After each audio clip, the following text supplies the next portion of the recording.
TV நேயர்களுக்கு astro KSI எங்காரின் பணிவான நமஸ்காரங்கள்.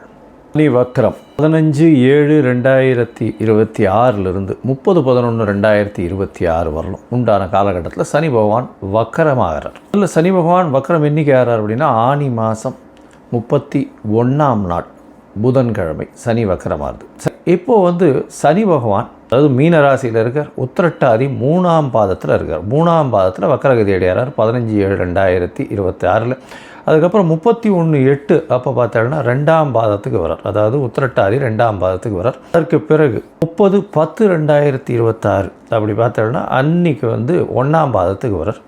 அதற்கு பிறகு 30/11/2026க்கு 1ஆம் பாதத்திலிருந்து வக்கர நிவர்த்தி அடைகிறார். இந்த காலகட்டத்தில் சனி பகவானுடைய வலிமை குன்றி இருக்கக்கூடும். அதனால் கோச்சார பிரகாரம் வரக்கூடிய பிரச்சனைகள் இன்னல்கள் சற்று கம்மியாகக்கூடிய வாய்ப்புகள் நிச்சயமாக உண்டு. அதுவும் இந்த 7.5 சனியில் இருக்கிறவா கும்பம், மீனம், மேஷம் இந்த 3 ராசிக்காரர்களுக்கும் 7.5 சனி போயின்னு இருக்கு. அது தவிர பார்த்தோம்னா தனுசு ராசிக்காரர்களுக்கு 4ஆம் இடத்துல அர்த்தாஷ்டம சனி, சிம்ம ராசிக்காரர்களுக்கு அஷ்டமத்து சனியும் போயின்னு இருக்கு. இந்த காலகட்டத்தில் இவாளுக்கெல்லாம் சற்று பிரச்சனைகள் சற்று குறையக்கூடிய காலகட்டமாக இருக்கும். ஒரு சுமூகமான நிலைமை வரக்கூடிய வாய்ப்புகள் நிச்சயமாக உண்டு. சரி, இந்த சனி பகவானுக்கு பிரச்சனைகள் வலிமை குறைந்தாலும் சில இடத்துல உங்களுக்கு பிரச்சனைகளை அதிகமாக கூட்டக்கூடிய வாய்ப்பு உண்டு. அதாவது சில ராசிக்காரர்களுக்கு பரம எதிரியாக இருக்கக்கூடியவர், அதுவும் சிம்ம ராசி கடகராசியெல்லாம் பரம எதிரின்னு சொல்லக்கூடியவர். அந்த மாதிரியான ஒரு கிரகம் இந்த சூரியனுக்கும் சந்திரனுக்கும் சனி மிகப்பெரிய எதிர் கிரகமாக சொல்கிறது. அதனால தான் சனி பகவான் 7-8 அதிபதி அப்படின்னு சொல்கிறது, 6-7 அதிபதி சிம்மத்துக்கு.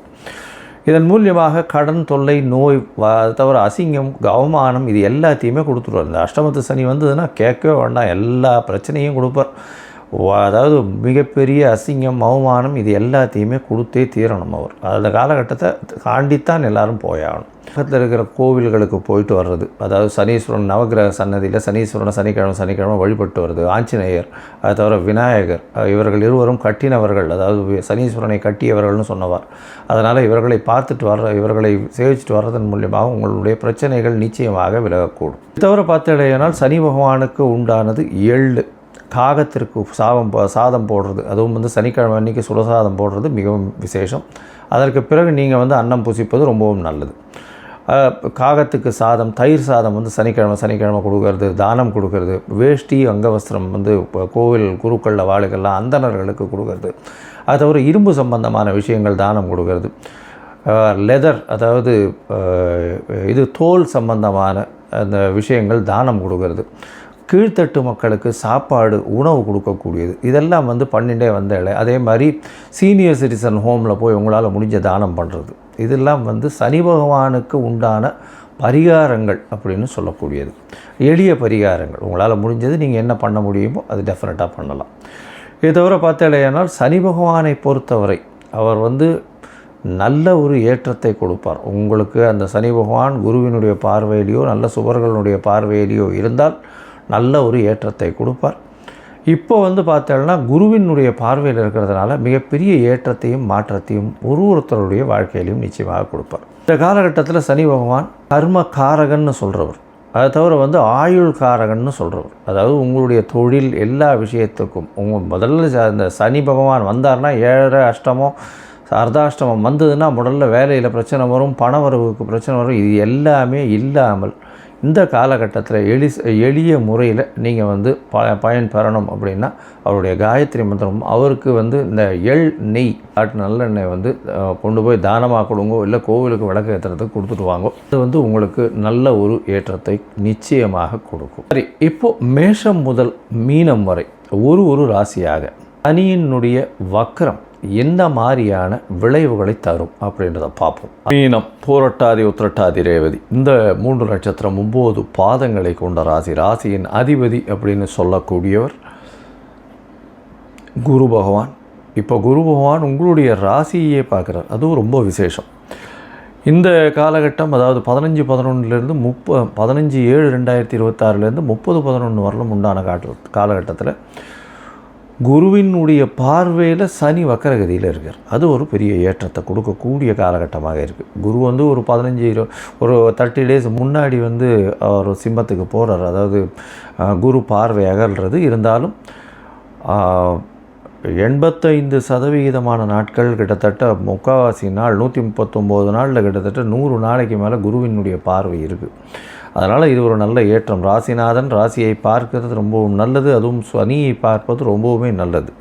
சரி, இப்போ வக்கரகதியில் இருக்கார், என்ன ஒரு மாற்றங்களை கொடுப்பார்? வக்கரகதியில் இருக்கும்போது பார்த்தோன்னா உடல் நலத்தில் ரொம்ப ஜாகிரதையாக இருக்கணும். ஏன்னா சனி வந்து ராசியில் இருந்தாலே உடல் நலத்துக்கு பிரச்சனையை கொடுப்பார், மன கிளேசங்களை கொடுப்பார், நிம்மதியான ஒரு சூழ்நிலையை கொடுக்க மாட்டார்.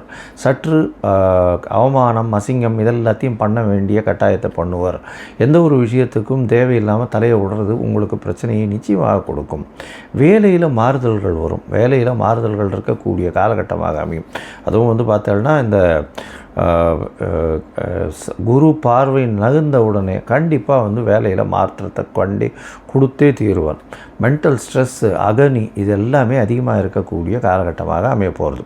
உங்களுடைய ராசியிலேயே சனி பகவான் இருக்கிறதுனால, அதுவும் 7.5 சனி, ஜென்ம சனி நடக்கிறது, வக்கரம் பெற்று போயிருக்கிறதுனால சற்று பிரச்சனைகள் குறையக்கூடும் குரு பகவான் பார்க்கறதுனால. அதனால் பெரிய மாற்றங்கள் வந்துடாது, சற்று பிரச்சனைகள் குறையக்கூடும், அவ்வளோதான் சொல்ல முடியும்.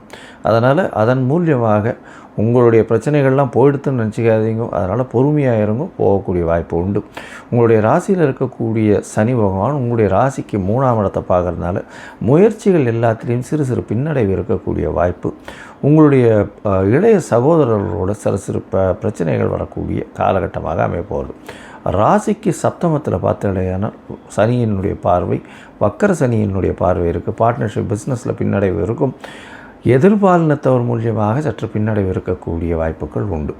உங்களுடைய ராசிக்கு பார்த்தோன்னா 10ஆம் இடத்தையும் வந்து சனி பார்க்குறார். 10ஆம் இடத்தை சனி பார்க்குறதுனால அதுவும் தொழிலில் வந்து மாறுதல்கள் வரும். தொழிலில் வந்து சிறு சிறு பின்னடைவு இருக்கும். அதீத முதலீடு போடாமல் இருக்கிறது ரொம்பவும் நல்லது. பார்ட்னர்ஷிப் பிஸ்னஸ்லேயும் சரி, சொந்த தொழிலையும் சரி ஜாகிரதையாக இருக்கிறது நல்லது. வேலை மாற்றங்கள் வரும். வெளிநாடு வெளியூர் ஷார்ட் ட்ரிப் போகணுன்னு பார்த்துட்டு இருக்கிறவர்களுக்கு ஷார்ட் ட்ரிப் போயிட்டு வரக்கூடிய வாய்ப்புகள் நிச்சயமாக இருக்கும். உடல் நலத்தில் கவனம் தேவை. தூக்கம் வர்றது பிரச்சனையை கொடுக்கக்கூடிய காலகட்டம். தூக்கம் வராமல் இருக்கும். அலைச்சல் அதிகமாக கொடுக்கக்கூடிய காலகட்டம்.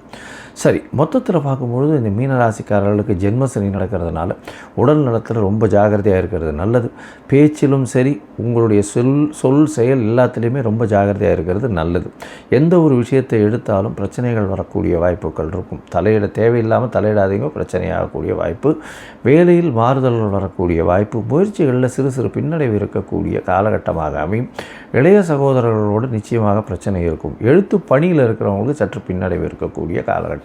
அது தவிர பார்த்தாலேயானால் இந்த சுங்கம், வணிகம், அது தவிர வந்து எக்ஸ்போர்ட் இம்போர்ட் பிஸ்னஸ்ஸு, அது தவிர பேங்கிங், இந்த மாதிரியான பிஸ்னஸில் இருக்கிறவாளுக்கெல்லாம் ஸ்ட்ரெஸ் லோடு, மன அழுத்தம் ரொம்பவுமே அதிகமாக இருக்கும். ஜாகிரதையாக இருக்கிறது நல்லது. அதாவது இம்போர்ட் எக்ஸ்போர்ட் பிஸ்னஸ் பண்ணுறவாளுக்கு சற்று பின்னடைவு இருக்கக்கூடிய காலகட்டமாக இருக்கும். அதிகமாக செலவு பண்ண வேண்டி இருக்கக்கூடிய காலகட்டமாக இருக்கும். பார்ட்னர்ஷிப் வியாபாரத்தில் சற்று பின்னடைவு இருக்கும். ஜாகிரதையாக இருக்கிறது நல்லது. அதீத முதலீடு வேண்டாம். பொறுமையாக செல்வது ரொம்பவும் நல்லது. சொந்த தொழில் பண்ணுறவாளுக்கு ரொம்ப ஜாகிரதையாக இருக்கிறது நல்லது. சொந்த தொழில் பண்ணுறவாளுக்கு சற்று பின்னடைவு இருக்கும். தொழிலில் வந்து உங்களுடைய கீழ்ப்படிந்தவர்கள் மூலியமாகவே பிரச்சனைகள் அதிகமாக வரும். உங்களுடைய ஸ்டாஃப்னு சொல்லக்கூடியவங்க, உங்களுடைய வேலை ஆட்கள் மூலியமாக பிரச்சனைகள் நிச்சயமாக வரக்கூடிய வாய்ப்புகள் இந்த காலகட்டத்தில் உண்டு. உங்களுடைய ராசிக்கு பார்த்தீங்கன்னா தூக்கத்தை கலைக்கக்கூடிய வாய்ப்புகள் உண்டு. தூக்கம் இல்லாமல் வரக்கூடிய வாய்ப்பு உண்டு. இதை எப்படி பண்ண முடியுமான்னு ஒரு ஆங்ஸைட்டி, அகனி இதெல்லாம் இருக்கக்கூடிய காலகட்டமாக இருக்கும். பொறுமையாக இருந்து கடந்து செல்வது நிச்சயமாகவே நல்லது. சரி, உங்களுடைய தசாபுக்தி அந்தரம் சூக்ஷ்மம் அந்த அளவுக்கு விசேஷம் இல்லைன்னா இந்த ஐயனார் கோவிலுக்கு போய்ட்டு வாங்க. ஐயனார்னு சொல்லுவாங்க, காவல் தெய்வத்தை சொல்லுவாங்க. இந்த காவல் தெய்வம் ஐயனார் இருக்கார் இல்லையா, அவருக்கு போயிட்டு ஒரு வழக்கு போட்டுட்டு வாங்கும். அது தவிர வந்து எண்ணெயை வச்சு நல்லெண்ணெயை வச்சு ஒரு வழக்கு போடுங்க. அது வந்து உங்களுடைய வாழ்வில் மிகப்பெரிய மாறுதல்களை ஏற்படுத்தக்கூடிய காலகட்டமாக இந்த காலகட்டம் அமைய போகிறது.